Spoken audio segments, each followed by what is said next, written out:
Hello student, कैसे हैं आप लोग। उम्मीद करते हैं कि आप लोग बहुत अच्छे होंगे मेरे प्यारे बच्चे। आज हम क्लास 10 की गणित एनसीईआरटी पैटर्न चैप्टर नंबर 8 प्रश्नावली नंबर 8.1 प्रश्न नंबर 7 मेरे प्यारे स्टूडेंट देखेंगे। दिया है यदि cot थीटा बराबर 7/8 तो पहला दिया है 1 प्लस साइन थीटा, दूसरे ब्रैकेट में दिया 1 माइनस साइन थीटा पूरे के बटे 1 plus sin cos theta 1 minus cos theta, और दूसरा दिया काट स्क्वायर थीटा का मान निकालिए। तो मेरे प्यारे स्टूडेंट पहले आप यहाँ तक हल करेंगे। यदि काट थीटा बराबर 7/8 है तो पहले यहाँ तक आप हल करेंगे पाइथागोरस प्रमेय से। देखिए मेरे प्यारे स्टूडेंट ध्यान देंगे, ये दिया है काट थीटा बराबर 7/8। तो काट की हिंदी क्या होती है, हम इसके पहले वीडियो में हम बताए थे काट थीटा की हिंदी क्या होती है, आधार बटे लंब होता है। तो एक आप त्रिभुज बनाएंगे मेरे प्यारे स्टूडेंट। इस त्रिभुज ये 90 अंश का कोण होता है ABC। ये हमेशा लंब होता है, ये आधार होता है, ये आपका कर्ण होता है। ध्यान देंगे तब समझ आ जाएगा। अब इसके बाद देखिए इसका हिंदी आधार बटा लंब होता है। तो आधार का मान 7 सेंटीमीटर, लंब का मान 8 सेंटीमीटर। मुझे कर्ण का मान ज्ञात करना है मेरे प्यारे स्टूडेंट। इसे पाइथागोरस प्रमेय से हल करेंगे। तो यहाँ क्या लिखेंगे, AC का वर्ग बराबर, ठीक है ना, AB का वर्ग, ठीक है, प्लस यदि कर्ण का मान ज्ञात करना तो प्लस लिखेंगे, यदि लंब का मान ज्ञात करना तो माइनस, आधार का भी माइनस होता है। अब यहाँ क्या हो जाएगा BC का वर्ग, ठीक है ना। तो AC का मान नहीं दिया है तो AC का होल स्क्वायर ऐसे उतार देंगे। AB का मान दिया है 7 का वर्ग धन 8 का वर्ग दिया है। AC का वर्ग बराबर क्या लिखेंगे मेरे प्यारे बच्चे, ध्यान देंगे, 7 सत्ते 49, 8 अठारह 64। मेरे प्यारे बच्चे इसको जोड़ेंगे तो यहाँ क्या हो जाएगा 13 हो जाएगा, ठीक है ना। 6 4 10 1 11 हो जाएगा। यहाँ AC का होल स्क्वायर जब वर्ग हटाएंगे मेरे प्यारे बच्चे तो AC बराबर अंडर रूट क्या हो जाएगा 113 हो जाएगा। यानी कर्ण का मान आपका निकल गया अंडर रूट 113। अब क्या दिया है, पहला सवाल देखेंगे क्या दिया है मेरे प्यारे बच्चे। दिया है पहला सवाल 1 प्लस साइन थीटा, दूसरे ब्रैकेट में 1 माइनस साइन थीटा दिया है। अब पूरे के बटे 1 प्लस कास थीटा, दूसरे ब्रैकेट में 1 माइनस कास थीटा हो गया। अब इसका हिंदी लिखेंगे मेरे प्यारे बच्चे, 1 प्लस क्या हो जाएगा लंब बटा कर्ण हो जाएगा, ठीक है ना। और फिर दूसरे ब्रैकेट में क्या लिखेंगे 1 माइनस लंब बटा कर्ण, ठीक है ना, समझ आ रहा है ना। अब पूरे के बटे क्या लिखेंगे मेरे प्यारे बच्चे, ध्यान देंगे, पूरे के बटे जो दिया है 1 प्लस आधार बटा, ठीक है ना, कर्ण लिखेंगे मेरे प्यारे बच्चे, ध्यान दीजिए। अब दूसरे ब्रैकेट में दिया है 1 माइनस आधार बटा कर्ण। अब इसमें ये देखना त्रिभुज से मान देख करके आपको लिखना है, ध्यान दीजिएगा। 1 ऐसे आप उतार देंगे, प्लस करके लंब का मान देखिए क्या है 8 है, कर्ण का मान करड़ी में 113 है। और दूसरे ब्रैकेट में भी वही मान होगा लेकिन ये माइनस में लिखा जाएगा मेरे प्यारे बच्चे। अब क्या करेंगे पूरे के बटे, ध्यान देंगे तो समझ आ जाएगा। अब दूसरे ब्रैकेट में 1 प्लस आधार का मान देखिए क्या है 7 है, कर्ण का मान करड़ी में 113 है, फिर 1 माइनस 7 बटा कर्ण का मान क्या 113 है। अब 1 का गुणा 1 में कराएंगे तो 1 होगा, प्लस का गुणा माइनस में तो माइनस होगा, 8 अठारह क्या होगा 64 होगा, ठीक है ना।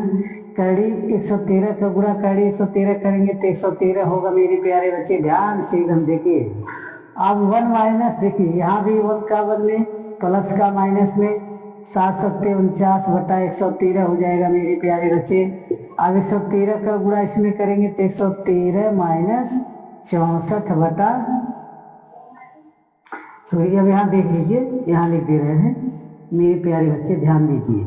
मान लीजिए अब इसका गुणा इसमें करते हैं तो यहाँ क्या हो जाएगा 113 माइनस 64 पूरे के बटे क्या हो जाएगा 113। अब इसका गुणा फिर एक में करेंगे तो 113, ठीक है ना, माइनस 49 बटा 113। अब 113 से 113 काट दीजिए, ठीक है ना।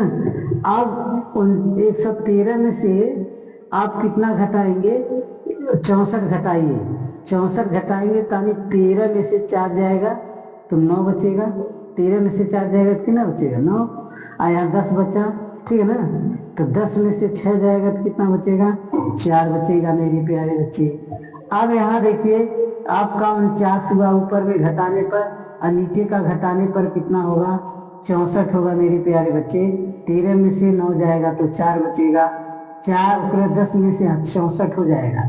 ये आपका राइट आंसर है मेरे प्यारे बच्चे, ठीक है ना। अब इसका दूसरा क्वेश्चन देखेंगे, यहाँ देखिए लिख दे रहे हैं दूसरा क्वेश्चन।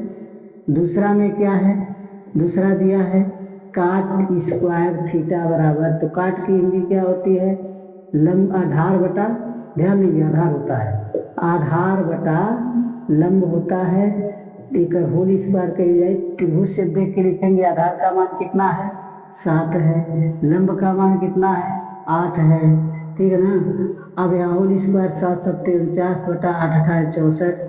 देखिए दोनों आंसर राइट आया कि नहीं आया, यही आपका आंसर माना जाएगा। यदि राइट नहीं आएगा तो आपका आंसर क्या होगा, जो सॉल्व किए हैं आप गलत हो जाएगा। दोनों का आंसर सेम समान आना चाहिए मेरे प्यारे बच्चे। समझ आ गया या नहीं समझ आ गया कमेंट जरूर कीजिएगा। आप इसे ध्यान से आप पढ़िए। अब प्रश्न नंबर 8 देखेंगे मेरे प्यारे स्टूडेंट, ध्यान दीजिए। प्रश्न नंबर 8 देखेंगे, दिया यदि 3 का t बराबर 4 तो जांच कीजिए कि 1 माइनस 10 स्क्वायर ए बटे 1 प्लस 10 स्क्वायर ए बराबर cos स्क्वायर ए माइनस साइन स्क्वायर ए है या नहीं, ठीक है ना। तो सबसे पहले हम क्या करेंगे, इस क्वेश्चन जो दिया है पहले, यदि 3 काट ए बराबर 4 तो जांच कीजिए। पहले इसको पाइथागोरस प्रमेय से आप क्या करेंगे, हल कर देंगे मेरे प्यारे स्टूडेंट। तो यहाँ दिया है 3 काट ए बराबर 4 दिया है, तो यहाँ क्या लिखेंगे काट ए बराबर 4 बटा का लिखेंगे 3 लिख सकते हैं। उसके बाद इसे पाइथागोरस प्रमेय से आपको हल करना है। एक त्रिभुज आप बनाएंगे, यहाँ ए लिखे, यहाँ बी लिखे, यहाँ सी लिखे। ये आपका क्या होता है पता है ना, लंब होता है, ये आपका आधार होता है, ये आपका कण होता है मेरे प्यारे बच्चे। ये धनात्मक होते हैं, ये ऋणात्मक होते हैं दोनों, ये भी ऋणात्मक होता है मेरे प्यारे बच्चे, ध्यान दीजिएगा। अब इसका हिंदी क्या होता है आधार बटा लंब। तो आधार का मान क्या दिया 4 सेंटीमीटर दिया है, और लंब का मान क्या दिया है 3 सेंटीमीटर। यानी कण का मान ज्ञात करना इसमें दी। तो यानी क्या लिखेंगे कण का वर्ग, ठीक है ना, कण का वर्ग बराबर आधार का वर्ग, ठीक है ना, आधार का वर्ग प्लस लंब का वर्ग, ठीक। अब इसी फार्मूले पर इसको आप क्या करेंगे हल करेंगे। तो यहाँ कण का मान तो दिया नहीं है तो कण से ऐसे उतर जाएगा आपका, ठीक है ना। अब आधार का मान दिया है 4 सेंटीमीटर प्लस 3 सेंटीमीटर।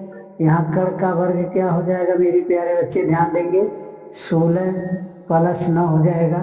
तो टोटल ऐड करेंगे तो ऐड करने पर कितना आएगा 25 आएगा। जब ये वर्ग हटाएंगे तो कण का मान कितना निकल जाएगा, कण का मान आपका निकल जाएगा 5, यानी कण का मान आपका 5 आ गया ना, आया कि नहीं, समझ आ गया। तब अब इसके बाद क्या दिया है, दोनों का अब बराबर करके हल करेंगे। जैसे मान लीजिए दिया है 1 माइनस 10 स्क्वायर ए बटे दिया है 1 प्लस 10 स्क्वायर ए बराबर क्या दिया है, बराबर लिखे cos स्क्वायर ए माइनस साइन स्क्वायर ए दिया ना। अब इसका हिंदी लिखेंगे मेरे प्यारे बच्चे, यानी लेफ्ट हैंड साइड है, ठीक है ना, ये राइट हैंड साइड। अब इसको क्या करेंगे, 1 माइनस लंब बटा आधार लिखेंगे, और इसका क्या करेंगे, होल स्क्वायर। पूरे के बेटे क्या हो जाएगा, 1 प्लस लंब बटा आधार लिखेंगे, ये क्या हो जाएगा, होल स्क्वायर। अब बराबर करके राइट का लिखेंगे, इसका हिंदी क्या होता है, आधार बटे कण होता है, इसका होल स्क्वायर कर देंगे मेरे प्यारे बच्चे। माइनस दिया है लंब बटा क्या दिया है, कण होता है, तो इसका भी होल स्क्वायर कर देंगे। अब मान त्रिभुज से देख के आपको लिखना है, ठीक है ना, 1 माइनस कर देंगे। अब लंब का मान क्या है 3, आधार का मान क्या है 4, इसका होल स्क्वायर कर देंगे। अब बटे 1 प्लस क्या हो जाएगा 3/4 का होल स्क्वायर। अब बराबर में लिखेंगे, आधार का मान 4 है, कण का मान 5 है, इसका होल स्क्वायर। लंब का मान देखिए 3 है, कण का मान क्या है 4 है, इसका होल स्क्वायर करेंगे। अब ये क्या हो जाएगा 1 माइनस 9/16, अब 1 प्लस 9/16, ठीक है ना। अब बराबर करके इसमें लिखेंगे 16/25, ठीक है ना। कण देखिए यहाँ गलत है, कण का मान आपका 5 है, ध्यान दीजिएगा, ये जो कण है कण का मान 5 ही लिखेंगे ना। अब माइनस करके 3 त्रिक का 9/25 हो जाएगा। इसका गुणा इसमें करेंगे, या तो लसन लेके हल करिए, या तो 16 का गुणा 1 में कराएंगे तो 16 होगा, अब माइनस 9 हो जाएगा, बटा 16 हो जाएगा। अब इसी तरह 16 प्लस 9 हो जाएगा, अब बटा का जाए 16 हो जाएगा। अब यहाँ बराबर करके लिखेंगे, हर बराबर है तो हर को एक बार लिखा जाता है। अब 16 में से 9 जाएगा तो 7 हो जाएगा। आप 16 से 16 काट देंगे, अब 16 में से 9 जाएगा 7 होगा, अब 16 धन 9 हो जाएगा तो 25 हो जाएगा मेरे प्यारे बच्चे। इसका भी राइट आंसर आप क्या लिखेंगे, इसका राइट आंसर 7/25 लिखेंगे। क्यों लिखेंगे, 16 में से 9 घटा देंगे और 16 में 9 जोड़ देंगे और 16 से 16 काट देंगे, यानी 7/25। इसका भी 7/25 आ गया ना। क्या लिखेंगे, ठीक है ना। यहाँ देखिए ध्यान दीजिएगा, लेफ्ट हैंड साइड बराबर राइट हैंड साइड, ये आपका आंसर है मेरे प्यारे बच्चे। ये जांच हो गया।